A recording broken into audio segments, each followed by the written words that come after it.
Hello YouTube, and I'm back with another video for you guys tonight. One thing I want to talk about, well, what this video is going to cover is, alright, so everybody who's watching these videos more than likely has gone to school, from kindergarten to 12th grade, graduating high school, and probably on to college. Well, this video is designed for those kids in high school who are interested in programming and computer science, or even some of the computer science students in college that are still wondering, how have my general education courses helped me, my general ed.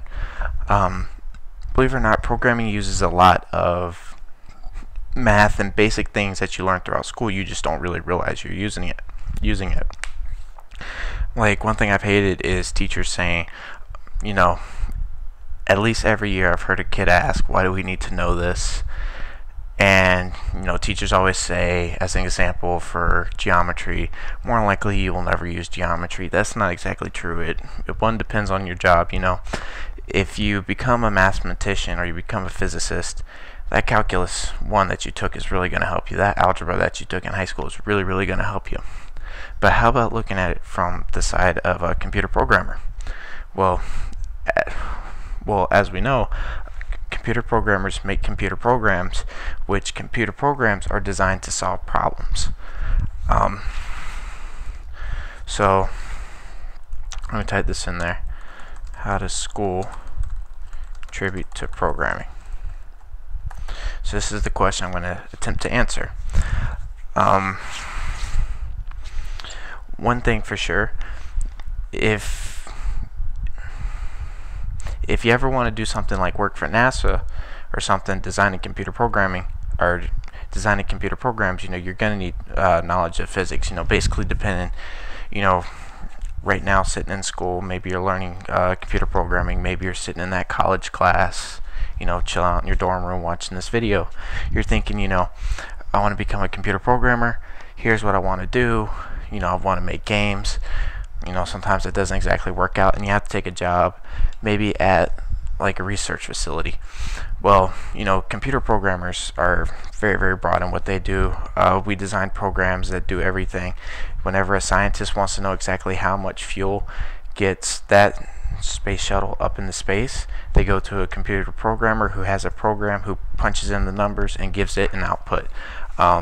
In the 50s and 60s, how computers were first used was mathematicians who came up with math equations to solve issues, to figure out how much fuel does it take to get that shuttle off the ground and into the air, taking into consideration the weight of it and everything.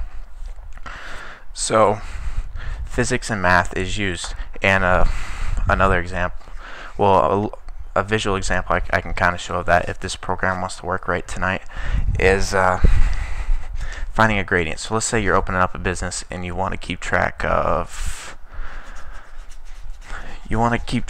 how many sales you have over a week. Well, it's going to be a very, very basic program. So an example of a very easy math formula to use, which isn't exactly the greatest, but tackling it from an algebra 1 standpoint, y equals mx plus b, or as we know it, slope-intercept form, where of course we have a gradient or a slope, as most high schoolers are used to know, which is m. It's going to be slope, but once you get a little bit more advanced, I think start calling it the gradient, and your b is going to be your y-intercept. And so what we can do is we can plug a number into x and get a y, or plug a number into y and we can use it to get an x. So I have this little program here that's supposed to use a simple linear regression algorithm. Let me get that up. Development blog. Oh wait. Gotta start all over. I don't feel like typing up all that mess. Uh-oh, posting the video.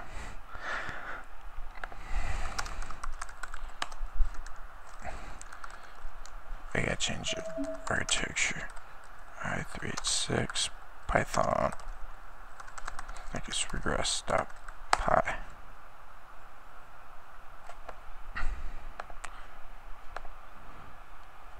Lengray. Alright.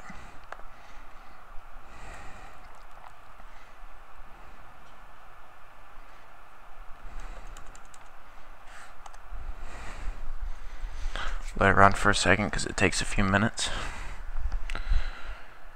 Alright, let me pull up this program real quick to show you guys an example.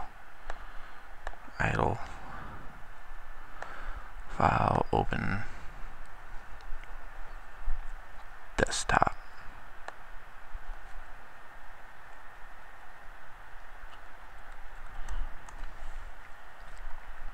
So here's the code.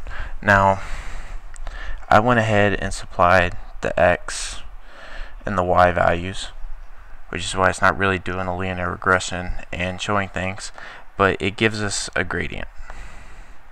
So that way for future numbers such as, well, we'll make 5 equal the weeks, we'll say. Alright, so we have X is going to equal, week 1, we're going to have 4 customers. Week 2, we have 6 customers. Week 3, we have 19 customers. Week 4, we have 20 customers. Well, if I plug this in with the gradient, and I also need to print out that y-intercept, actually I think it would just be 0. In theory, 5, so if we did y equals 6.1, which is our gradient, multiplied by 5 plus 0, that should in theory gives us how many customers we have in week 5. So that's just an example of how we can use math and physics, using your sciences, especially if you become a computer programmer, especially in the game programming industry. You would not believe how much math is used. And a game such as Call of Duty, I mean, they take everything into consideration. That in this virtual game, whenever a bullet is fired, it goes this fast, it travels this many feet per second. Oh, every map, we'll say a Call of Duty map is 500 feet by 500 feet. Well, if a bullet is fired, how long does it take to travel across the map? Whenever the character jumps, how high should the character jump? And even more importantly, whenever a character jumps, the character doesn't fall through the floor of the map that is made. So math is definitely a concept which is used just universally in programming, even to things that don't directly have to do with mathematical formulas. English is a shaky topic. I would say the best example for that is whenever you look at like Google search engine algorithm, finding how combination of words can help produce better search results. And especially whenever you get into like maybe natural language processing, I believe you could somehow connect that. History has helped me with programming in the fact of knowing the history of some programming languages. What were they originally designed to do? Whenever someone was creating this language, what was the purpose that they had intended for the language? Not only that, but history of methods that didn't work to implement something, and methods that did work to get something to work, such as socket programming. I mean, history is also kind of really shaky. Physics, if you do go into a computer programming field where you're going to be working for physicists, designing programs for them so that way they can predict outcomes and whatnot, you're going to want that physics background and that math background, so that way you're familiar with everything you're working with. But those are the best examples, and definitely whenever it comes to computer programming, you wouldn't think about it, but things like math and science help a whole lot. So that's it for this video. Hope you enjoyed.